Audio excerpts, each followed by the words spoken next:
মরহুমা বেগম খালেদা জিয়ার যে গৃহকর্মী ছিল, ওনার সম্পর্কে কিছু বলার আছে আমার। সেটা হলো উনি কিন্তু নিঃস্বার্থভাবে আমাদের যে আপসী নেত্রী, উনাকে কিন্তু সাপোর্ট দিয়ে গেছে। এবং কি উনি যে 17 বছর জেলে ছিল, এখানেও কিন্তু সে সাপোর্ট দিছে। তো আসলে উনাকে আমরা কিভাবে, মানে একটা মানুষ কিভাবে নিঃস্বার্থভাবে একটা মানুষকে ভালোবাসতে পারে, আর সেটা যদি হয় খালেদা জিয়ার মতো আপসহীন নেত্রী, তাহলে এখানে আর কিছু বলার থাকে না।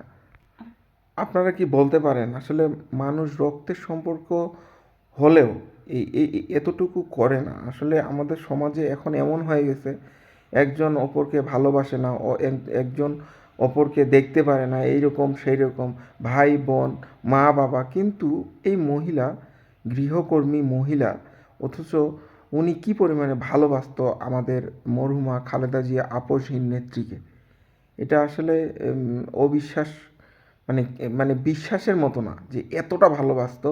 সে জেলে মধ্যে, মানে জেলে যখন 15 বছর, 16 বছর, 17 বছর যে উনি জেলে থাকলো, সে কিন্তু ছিল, সে কিন্তু নির্দ্বিধায় মানে কি বলবো, এখানে কিছু বলারই নেই যে উনি কি পরিমাণে ভালোবাসতো।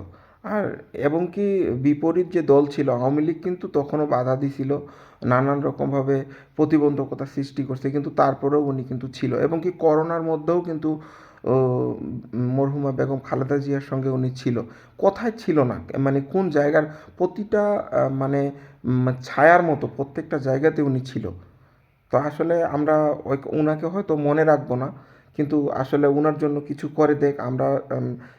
তারেক রহমানকে অবশ্যই রিকোয়েস্ট করব যে উনার জন্য কিছু করে দিতে।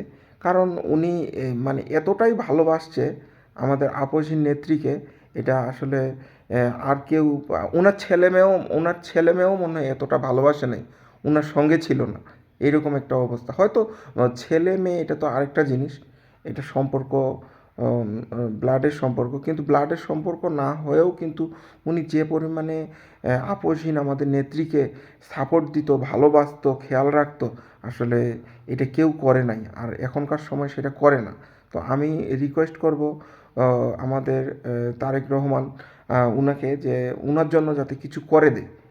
কারণ এত ভালো মানুষ আসলে বাংলাদেশে আছে কি না আমি জানি না।